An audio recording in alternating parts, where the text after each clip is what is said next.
ದೇವಸ್ಥಾನ ಪಂದ್ಯದ ಹತ್ರ ನಿಲ್ಸಿದ್ದೆ. ಅಲ್ಲಿ ಬಂದು ನನ್ನ ಹತ್ರ ಬೆಟ್ಟಿಂಗ್ ಕಟ್ದ. ದೇವಸ್ಥಾನದಲ್ಲಿ ಹಾಡು ಹಾಡಿ ನನ್ನನ್ನ ಸೋಲ್ಸಕ್ ಬಂದ. ಪಂದ್ಯದಲ್ಲಿ ಬೆಟ್ ಕಟ್ಟಿ ಚೆಸ್, ಕಬಡ್ಡಿ, ವಾಲಿಬಾಲು ಇದ್ರಲ್ಲೆಲ್ಲ ಬೆಟ್ ಕಟ್ಟಿ ಆಟ ಆಡಿ ಸೋತೋದವನು ಅಂತ ನೀನು ಚೆನ್ನಾಗಿ ತಿಳ್ಕೊಬೇಕು, ಗೊತ್ತಾಯ್ತಾ? ಅವಾಗಿಂದ ಅವನ್ ಬಗ್ಗೆ ಹೇಳ್ತಾನೆ ಇದೆಯಲ್ಲ, ಯಾರ ಹುಡ್ಗ? ಎದುರಿ ಟೀಮನ್ ಕ್ಯಾಪ್ಟನ್. ಅಶ್ವತಿ, ನಿನ್ ಫ್ಲಾಶ್ ಕದ್ದಿದ್ನಲ್ಲ, ಹೆಚ್ಚು ಕಡಿಮೆ ಅವನ್ ತರನೇ ಇದ್ದಾನೆ. ಆಮೇಲೇನು, ಪಂದ್ಯ ಶುರುವಾಯ್ತು. ಸ್ಕೂಲಲ್ಲಿ ಓದ್ಬೇಕಾದ್ರೆ ನಾನೇ ಫಸ್ಟು. ಯಾವ್ದ್ರಲ್ಲಿ? ಕವಿತೆ ಹೇಳೋದ್ರಲ್ಲಿ. ಆ ಒಂದ್ ಎಕ್ಸ್ಪೀರಿಯನ್ಸ್ ಇಟ್ಕೊಂಡು ನಾನ್ ಗೆದ್ಬಿಟ್ಟೆ. ನಕ್ಷತ್ರಗಳು ಪಳಪಳ ಹೊಳೆಯುತ್ತಾ. ನಿಜಾನಾ? ಛೇ, ಮಧ್ಯದಲ್ಲಿ ಕಾಮಿಡಿ ಮಾಡ್ಬಿಟ್ಟು ನನ್ ಮೂಡ್ ಹಾಳ್ ಮಾಡ್ಬೇಡ. ನೀನ್ ಹೇಳ್ತಾನೆ ಇರು. ನನ್ನ ತಾಳಜ್ಞಾನ ಅಕ್ಷರಶಃ ಅವನು ಇಲ್ವೇ ಇಲ್ಲ. ನನ್ ಬಾಯಲ್ಲಿ ಎಂತ ಕಠಿಣ ಶಬ್ದಗಳೇ ಆದ್ರೂ ನಿರರ್ಗಳವಾಗಿ ಹೇಳೋದು ನೋಡಿ ಅವನಾಗೆ ಉಸಿರು ಕೆಟ್ಟಿ ಬಿದ್ದೋದ. ಅವನ್ ಮುಂದೆನೆ ನನ್ನನ್ನು ಎಲ್ರೂ ಹೆಗಲ್ ಮೇಲೆ ಎತ್ಕೊಂಡು ಹೋದ್ರು. ಅವ್ನ್ ತಾನೇ ಕೆಳಗ್ ಬಿದ್ದಿದ್ದು, ಮತ್ತೆ ನಿನ್ಯಾಕ್ ಎಲ್ರು ಎತ್ಕೊಂಡ್ ಹೋದ್ರು? ನಾನ್ ಗೆದ್ದಿದ್ದಕ್ಕೆ ನನ್ನನ್ನ ಎಲ್ಲರೂ ಸಂತೋಷದಿಂದ ಎತ್ಕೊಂಡು ಹೋದ್ರು ಅಂತ ನಾನು ಹೇಳಿದ್ದು. ಆಮೇಲೆ ಸಾರಾ ಅಂಗಡಿ ಹತ್ತಿರನೇ ನನ್ನನ್ನ ಕೆಳಗಡೆ ಇಳಿಸಿದ್ದು. ನೀವ್ ಕುಡಿತೀರಾ?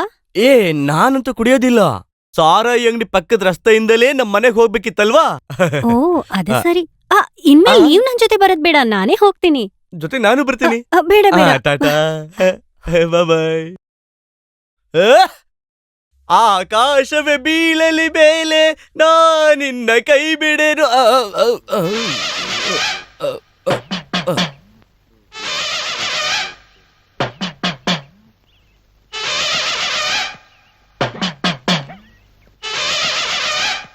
ಏನಾಯ್ತು ನಿಂಗೆ? ಯಾಕೆ ನಿಲ್ಲಿಸ್ಬಿಟ್ಟೆ? ಪೂರ್ತಿ ಹಾಡ್ಬೇಕು ತಾನೆ? ಹೇಳಿಸ್ಕೊಂಡು ಹಾಡೋದಕ್ಕೆ ನೀನೇನ್ ಮ್ಯೂಸಿಕ್ ಡೈರೆಕ್ಟ್ರಾ? ಸಂಗೀತ ಸಂಯೋಜಕ ಅಲ್ದೇ ಇದ್ರೂನು ನಂಗೊಂದ್ ಪರ್ಸನಾಲಿಟಿ ಇದೆ. ಅದಕ್ಕೇನೆ ನೀನ್ ನನ್ನ ಹೆಸರು ಹೇಳ್ಕೊಂಡು ಕುಟಿ ಮಾಮ ಮನೇಲಿರೋದು. ನನ್ ಸ್ವಂತ ಹೆಸರು ಹೇಳ್ಕೊಂಡು ಹೋಗೋಣ ಅಂತಾನೇ ಬಂದೆ. ಬೆಲ್ ಹೊಡೆದ ತಕ್ಷಣ ಕುಟಿ ಮಾಮ ಬಾಗಲ್ ತೆಗೆದು ಕೇಳಿದ್ದು ಒಂದೇ, ಅಶೋಕನ ನೀನು ಅಂತ. ವಯಸ್ಸಾಗಿರೋ ಮನ್ಸು ಅಂತ ನಾನು ಕೂಡ ಏನು ಹೇಳಿಲ್ಲ. ಹಾಗಾದ್ರೆ ನಾನ್ ಬಂದಾಗ ನೀನ್ ಯಾಕೆ ಬದ್ಲಾಗ್ಲಿಲ್ಲ? ಅದಕ್ಕೆಲ್ಲ ಸಮಯ ಇತ್ತ. ಬಾಗಿಲ್ ತೆಗ್ದಿದ ತಕ್ಷಣ ಒಳಗಡೆ ಹೋಗಿ ಕೂತ್ಕೊಂಡೆ. ಅವಾಗ ಹೆಸರಲ್ಲಿ ಹೇಳೋದ್ ನಾನು. ತೆಮೇಂದಿ ಮುಂದೆ ನೀನು ಶೋ ತೋರಿಸ್ದೆ ಅಲ್ವಾ, ಅದಕ್ಕೆ ಅಶ್ವತಿ ಮುಂದೆ ನಾನ್ ಶೋ ತೋರಿಸ್ತಾ ಇದ್ದೀನಿ. ಅದ ವಿಷಯ. ಅದೇ ವಿಷಯ. ಯಾವಾಗಿಂದ ಯೋಚನೆ ಮಾಡಿದ್ದೆ? ಎಷ್ಟ್ ದಿನ ನಾನ್ ಮಾಡ್ಬೇಕು? ಎಷ್ಟ್ ದಿನಕ್ಕೆ ಮುಗಿಯತ್ತೆ? ಎಷ್ಟ್ ದಿನ ಬೇಕಾದ್ರೂ ಆಗುತ್ತೆ. ಮ್ಯಾಕ್ಸಿಮಮ್ 1 ವಾರ. ನೋಡ್ತಾ ಇರೋ, ನಿನ್ನ ಮನೆಯಿಂದ ಆಚೆ ಆಗ್ತಾ ಇದ್ರೆ ನನ್ನ ಹೆಸರೇ ಬೇರೆ ಇಟ್ಕೋ. ನನ್ನನ್ನು ಹೊರಗಡೆ ತಳ್ಳಿ ನೀನ್ ಒಳಗಡೆ ಹೋದೆ ಅಂದ್ರೆ ನಿನ್ನ ಹೆಸರು ನಿನ್ಗೆ ಆಪತ್ತು. ನಾನ್ ಒಳಗಡೆ ಬಂದ್ರೆ ನೀನ್ ಆಚೆ ಬಂದೇ ಬರ್ತೀಯ. ಸಿಂಹದ ಗುಹೆಯಲ್ಲಿ ಕುರಿ ಬರ್ಬಾರ್ದು. ತಲೆ ಇದೆ ಅಂತ ಸಿಕ್ಕಾಪಟ್ಟೆ ಆಟಗಳು ಆಡ್ಬೇಡ. Check check.